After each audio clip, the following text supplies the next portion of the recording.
Shalom everyone, welcome back to another Predestined Kingdom Ministry videos. I am Kennethia J. Welcome. So these two lessons are a rebuke from the Lord. Okay, Israel forsakes God, and the children of Israel did evil in the sight of the Lord. And the children of Israel continuously do evil in the sight of the Lord and call it good. Okay, Alflukau, Celeste, you're still doing stuff to sabotage people's relationships. You're still trying to do evil and call it good. You're doing manipulation, control. You're sending you're doing stuff to sabotage love, joy, and peace in people's lives. And God keep telling y'all to back off. And so that's what makes man and wife false prophets. Inwardly, you are ravenous wolves. Okay, you're the main reason God says of why I can't move forward. Every time I have to go in prayer, here come Alflukau or Celeste's name. And y'all keeps stop doing evil in the sight of God. That's what he keeps saying all day. All day I'm calling out Celeste's name. Stop doing evil in the sight of God. You interrupt the prayers. You interrupt the manifestations that do be happening throughout the day.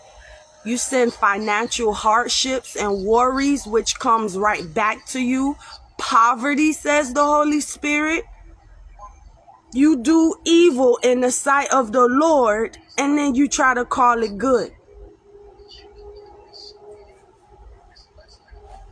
There are some things that we do that displeases God and provoke him to anger against you guys. God is a jealous God and wants us to put away the other gods. Stop serving Dagon and trying to play it off. Stop serving Balaams. Like you keep calling out these names, these lowercase g gods. And so God is like, that's who you're serving because you're also doing evil. Manipulation, control. And so y'all keep saying it's not evil, but God keeps saying what y'all doing is evil. I don't know if y'all prophets be trying to downplay y'all stuff just because it's y'all. Oh, but God, I healed them from cancer. Oh, but God, I did this for them. And God is like, yeah, and you still keep doing evil every day. And I see Maddie and Maddie Nottage. If God calls you to a thing to stop, you got to listen to him. That's what I know y'all don't like that we all on the same level now. But don't do evil in the sight of the Lord because you don't like who he promoting and who he calls and chooses, and it's his kingdom. He created us for him. And that's the beginning of pride, of a downfall. The moment you care when God says yes and you want to say no and you actually do it, that's the beginning of a disobedient son and daughter, and that's the beginning of pride, which is your downfall. And so while Joshua, been hearing Joshua all day, while Joshua was alive among the people, and I read this yesterday, and the children of Israel, God served. Oh, he said we got to keep going over it because y'all keep being disobedient every day. He see y'all spiritually warfaring me while he telling me to rest like he been doing for a while now. Or doing energy theft or swapped or other stuff. Just ganging up with other people to steal and the family alone, God said. My gosh, these people did evil and served false gods such as Baal and the other one, Ashtaroth. God became so displeased with Israel that he turned them over to their enemies. As a consequence, he caused their daughters to be sold into marriage or slavery. Just as God cursed Israel, we must remember the same can happen to us right now today if we begin to serve other gods. Welcome as you come in. Make sure you are not serving other gods. Make sure you are moving in love, not provoking people to anger.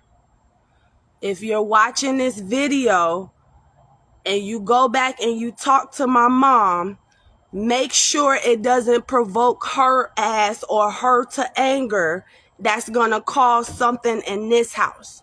It's a few family members' names I'm not saying, but God is very displeased with you for that. He's very displeased at you for that. Just as God cursed Israel, we must remember the same can happen to us today. Now, do not deceive yourself, because that when they knew God, they glorified him not as God, neither were thankful, but became vain in their imaginations, and their foolish heart was darkened. Michael was a man who lived in Mount Ephraim. The people in the Mount Ephraim, or Ephraim, were neglecting the true worship of God and were making idols that imitated the sacred things of God. Micah stole 1,100 shekels, which is $704, from his mother. He later confessed to her after he became afraid. He did not want the curse she had spoken of concerning the theft to come upon him. After Micah acknowledged his transgression, his mother blessed him for being so honest. She knew that Micah was a man who worshipped idols. She took part of the silver he returned and had a graven image made for his home. Micah felt very secure in his idolatry because he had so many things that were imitations of the sacred things of God. He used his house as a place of worship, imitating God's sanctuary. He made graven images, attempting to imitate the true and living God, Jehovah. He made an ephod, which was a garment similar to the sacred garments of the Levite priests, and he made a teraphim, which looked like the cherubims above God's mercy seat. There is no doubt about it. Micah only deceived himself. Okay.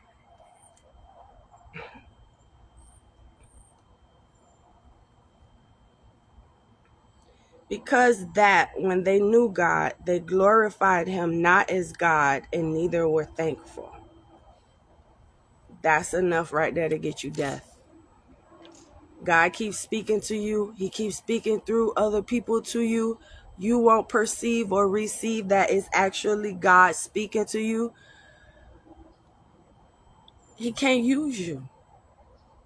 And then we already have enough false prophets. God is already trying to clean up the house. So he don't need other false prophets doing what they want to do, just like this one. If you can't hearken unto the voice of God, you can't serve him. You can't do your own thing and then say, well, I hear from God. It has to be some sort of leader until God leads you out, and then you're the leader. That's how that goes. You can't just wake up one day and call yourself a prophet. Now, some of us, God actually raised us through false prophets. I don't know why, but that's just how he did it, okay? Like, some of us are true prophets that came up from up under the false prophets. And that's okay, because that's the way God did it. We came from up under a leadership. That's my point. Somebody had to say it, and then God had to confirm that we were called. And for me, it was over hundreds of times because of the spiritual warfare that would arise as I walked in my calling. God had to keep telling me he called me just so I could have it in my heart. That ain't happened. Don't try to be no prophet. Don't be doing no images of heaven and all of that. God don't need that. Let me tell you something. When he left the Holy Spirit. That's the closest thing we got to God, and that's all we need. His spirit. His spirit. It ain't magic. It's something surreal. It's real. Just call on him. And because you're in his likeness, or because he hears everybody, for that matter, he's God, he's gonna answer you. Now, specifically talking about this prophet thing, God ain't call you. Don't do that. You called yourself. Don't do that. God has to call you. Welcome as you come in. Idolatry. Idolatry. Let me see if I get some definitions here. Idolatry is just worshiping, like carving wooden images. You know how in the Bible, what's that story? Remember God rained fire down from heaven? Was it Prophet Elijah? I think so. It was Prophet Elijah. And he was up against Balaam or Baal or something like that. Anyway, I'm gonna retell a story, but the proper biblical. Good morning, Miss Bells. Good morning. So anyway, the prophet Elijah was there, and he told the people, he said, try my God. And so when he did that, sorry, I got a little bit off. When he did that, the people built a wooden carving image of their God, and they started worshiping their God. And then the God of Elijah, he called on the God for fire, and God rained fire down on Elijah's altar to prove to the people that God was real. And so they stopped worshiping their idols. Idolatry means the worship of images as if they are gods. Many religions prohibit idolatry, some even to the extent of forbidding any representational objects in houses of worship.